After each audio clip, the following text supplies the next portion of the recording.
Since you're in the PFL, what's your honest opinion of UFC and Dana White? Ooh, stirring the pot here with that one. Okay, so since I'm in the PFL, what's my honest opinion of the UFC and Dana White? So I really like Dana White. I met him when I was on The Ultimate Fighter and I got him to laugh in our one-on-one interview. I don't know if he remembers it, but I remember it, and I thought he was always friendly, cordial. I really like him. I like what he stands for. I like that he kind of doesn't give in to social pressures and just kind of like pushes forward. So I'm a really big fan of Dana White. And I really like the UFC. I think it's an awesome promotion. Obviously it's done a lot for the sport and I think it's awesome. I mean, I think PFL is great. I love the PFL. I think they treat their fighters really well, but I also really like the UFC. So both are great. What's the craziest fan encounter you've had? So I haven't had any crazy fan encounters in person. Everyone has been so nice, so supportive, and just like fun to be around. But my DMs are a completely different story.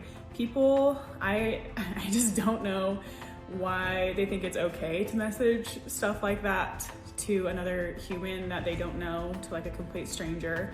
I've gotten messages, I've gotten marriage proposals, I've gotten requests for feet pics, I've gotten like really, really nice, wholesome things in my DMs that are people like supporting me. And then I've also got people like telling me that I'm the worst human in the world and that I should just quit life and stuff like that. So it's a whole range of things, but every single time I open my DMs, I am shocked over and over again. And with 12 years of doing this, you think I'd be used to it, but no, they just get weirder and weirder and weirder as the years go. Do you think being a female fighter affects your personal/dating life? Yes. So I have this complex where I want to date somebody who doesn't fight, but I don't feel like I can beat up. Okay, so that is a complex. I get it, I understand. I don't want to date a fighter, but I don't want to feel like I can beat up my boyfriend or husband.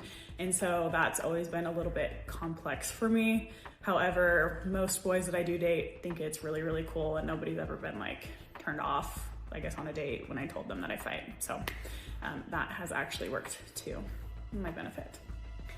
Do you find it harder to let someone else take the lead in relationships?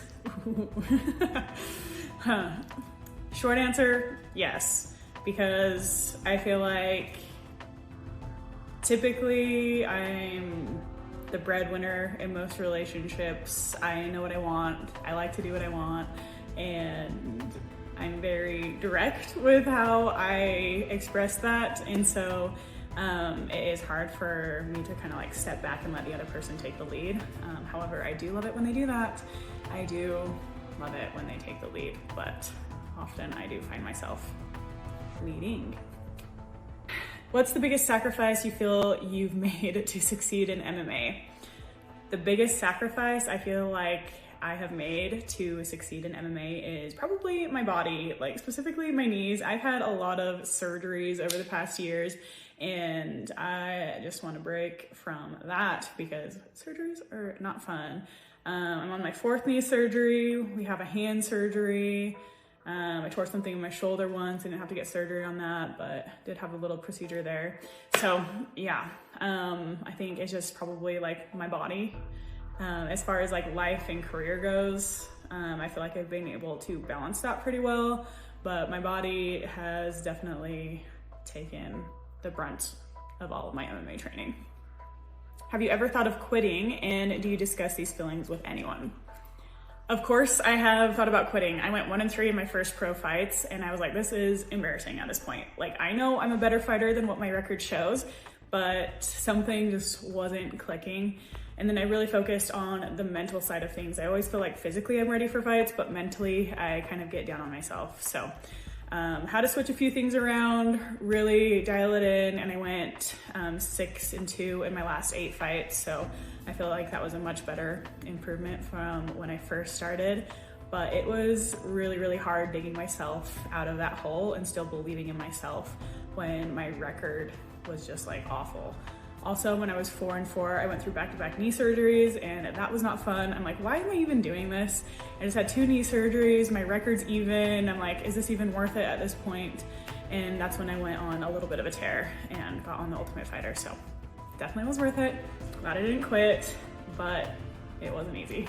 And do I discuss these feelings with anyone? The only people I've ever expressed wanting to quit to are my coaches, and they definitely dug me out of that hole. They're like, no, Kaytlin, you're a really good fighter. We know it, we see you on the mats. We just got to get you to believe in yourself. So I'm glad that they believed in me when it was hard for me to believe in myself. But other than that, I really haven't talked to people about wanting to quit. What's the best piece of advice or encouragement you've ever received?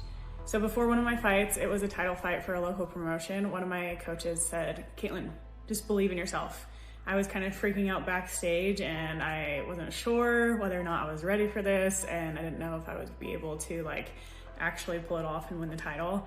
And my coach just said, hey, Kaytlin, believe in yourself.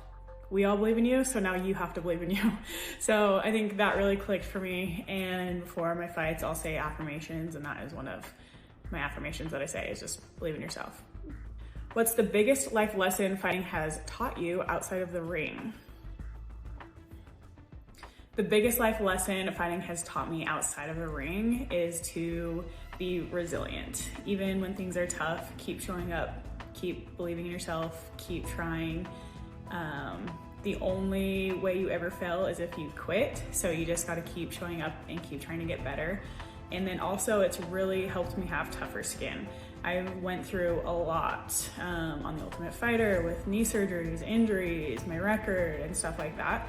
And being able to pull myself out of those holes each time has made me stronger and stronger. So that also translates into my daily life. I'm like, if I can handle that in my career, in my MMA career, I can handle that outside of the cage with relationships, with family, and with my jobs outside of fighting.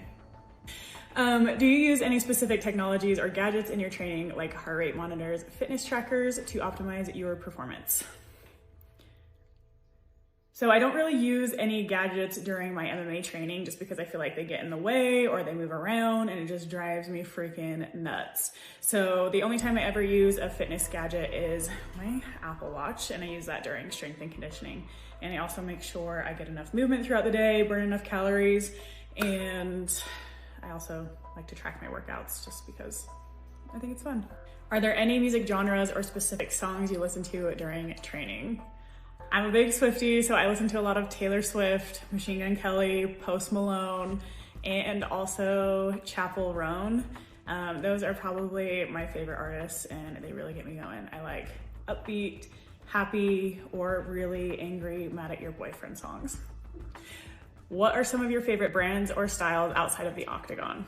Some of my favorite brands are Activewear. It's a local Utah brand. I'm from Utah, and I really like their clothes. I really like Lululemon, and I love Nike shoes. Other than that, I basically just find unique boutiques that have like random pieces that I like and just throw them together. But as far as workout clothes go, I really like the brand name. But if it's just like everyday wear, I like just picking and pulling random things from boutiques, and I don't really like brands or logos on them. What's the most extravagant thing you bought yourself this year? Ooh, okay. I haven't really bought myself anything extravagant this year because I am planning on buying my first home next year. So I'm really excited about that. But last year I did buy a new Bronco, and that was so fun. I love that car. I think it's so fun to drive around. And it's just like, I get more compliments on that car than I do about anything else I have or own or have done. I love my car. Do you have a hobby or interest that people wouldn't expect? I don't know if people would expect this or not. I feel like it might be pretty obvious, but I love reality TV. I'm a reality TV junkie. I love The Bachelor, Love Island, Love is Blind, Golden Bachelor, all of those things. I just love reality TV. What's your go-to meal or favorite food after a tough weight cut? Ooh.